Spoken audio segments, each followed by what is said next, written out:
Miami, very interesting things happening down in Ashley's neck of the woods. So Jimmy Butler, he was at the F1 race, probably eating $180 nachos and drinking who knows how much a drink would cost. But he, as we know, missed the postseason because he had a knee injury in the Sixer series in the play-in game. And he was asked about, hey, or maybe he wasn't even asked about it. He set it up himself and basically was like, if I was playing, other teams wouldn't be. Here's what he had to say. Video this. You got it? Yep. 1, 2, 3, action. If I was playing, Boston would be at home. New York, damn sure would be at home. Josh Hart. What that mean to me? Josh Hart. Stop. Come on, man. Nah, I love Tibbs, but I don't want to. I love Tibbs. I love you, baby. I want to beat you to a pulp. You want me, I don't want you. It's like a one-sided relationship. You in love with me, and I love you, but I'm not in love with you. You know what I'm saying? Very Jimmy being Jimmy there. He thinks Boston would be out. He thinks Ashley's Knicks damn sure would be out. Josh Hart, who's been playing awesome, caught some strays in that one too. So not surprisingly, in his exit interview, Pat Riley was asked about this, and Pat Riley, being Pat Riley, did not shy away from what he really thinks about it.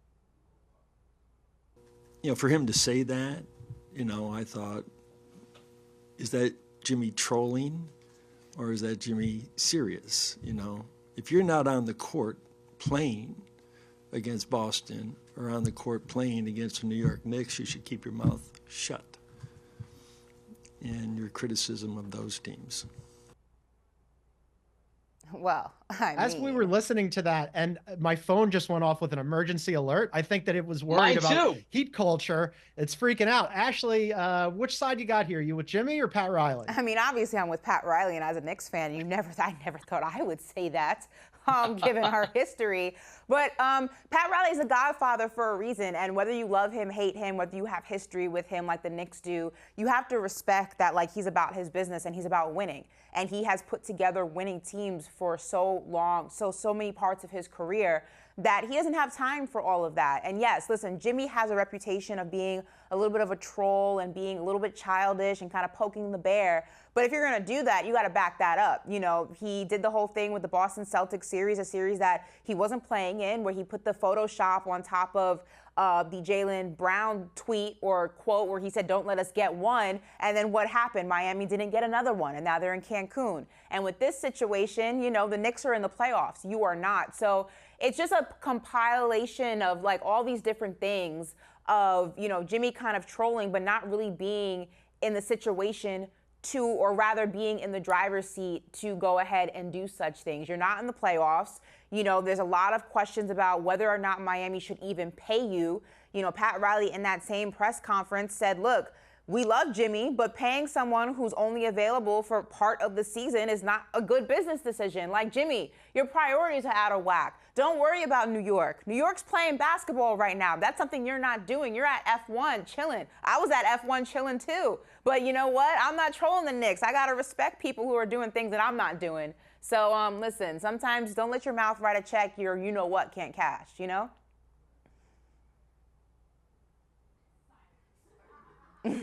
Bill, what are we thinking there? John, I'm just so relieved you also got the emergency alert, because my nightmare, my great fear is a tsunami, and I don't know why that thing went off, and I thought, I'm going to look calm. We're on CBS Sports Network, but there's a tsunami coming. It's just a test. Don't worry.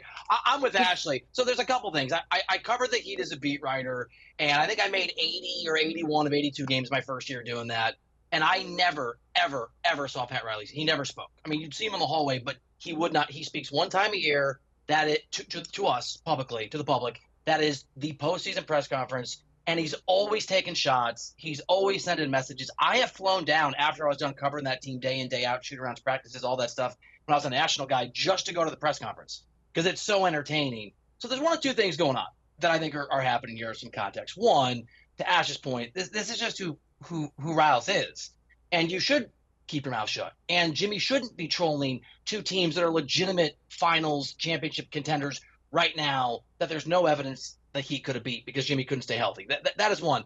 But the other thing, especially in the first year, I didn't know what was going on. There'd be a PR guy, nice guy named Tim, and he'd be live texting somebody the questions and answers of every media member to Eric Spoelstra and every player after the game. And it turned out he was sending those things to Pat Riley. Riley is a control freak, and he wants to know always what's going on. And he never says anything without a purpose and a reason. So either he's sending a message to Jimmy, and the message is shut the hell up and play more, or if he does want to move on from Jimmy Butler, if he doesn't want the next couple years and $100+ million on there, if he does want Daryl Morey or someone else to kind of get alert and say, oh, there's an there's an opportunity, it could be that too, because Riles doesn't do anything accidentally, and whatever he did is not a mistake. He's not pissing off Jimmy Butler on accident because he's old. I've seen this out there. He doesn't know what he's doing. He is, as Ash said, the Godfather, and the Godfather is always 12 steps ahead of everybody else.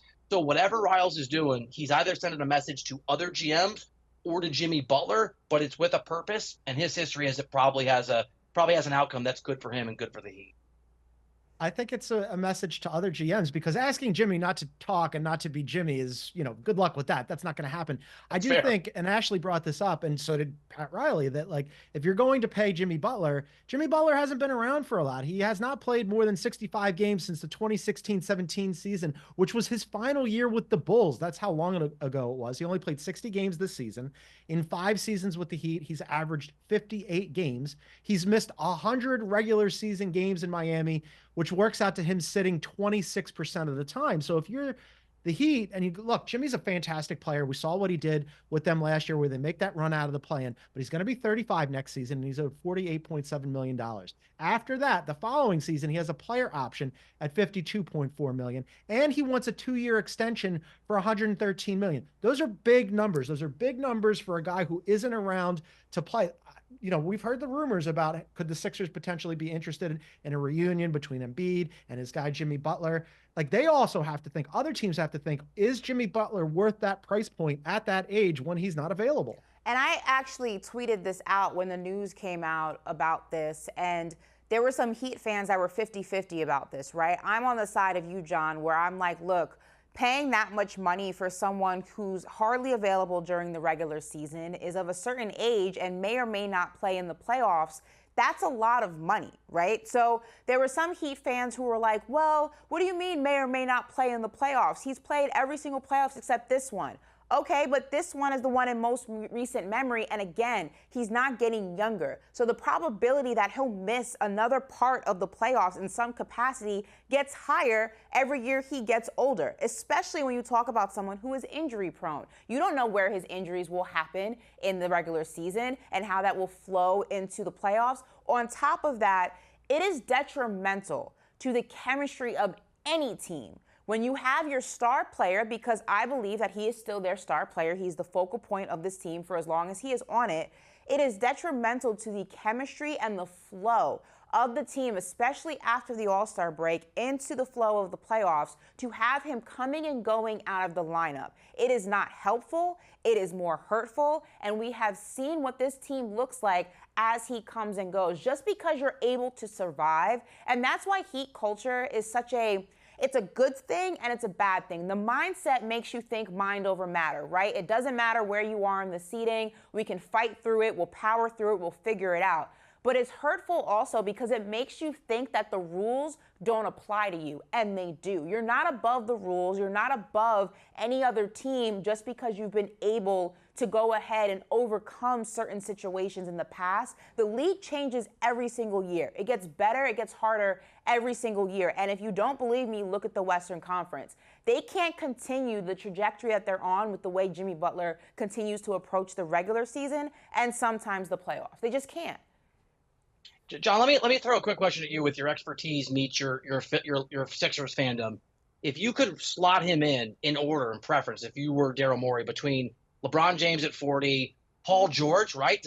And I'm probably more of a doubter of PG in the 34. postseason than you are, but you've converted me to, okay, third guy, or Jimmy Butler. Where does that fit on the priority list of those three guys for the Sixers if you're advising Daryl? Yeah, I mean, we mentioned LeBron because if you bring in LeBron, it becomes LeBron's team. So, it's hard to say I wouldn't want LeBron because he's the GOAT and he's amazing, but it changes the complexion of that team.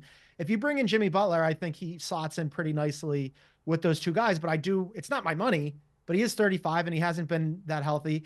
Just from a fit component and also just from what he gives you at both ends of the floor, I like Paul George. And I think there'd be less issues with Paul George. I think you just slot him in, and like you don't have Paul George running off to F1 to challenge the Knicks and the Boston Celtics when you're no longer in the playoffs, right?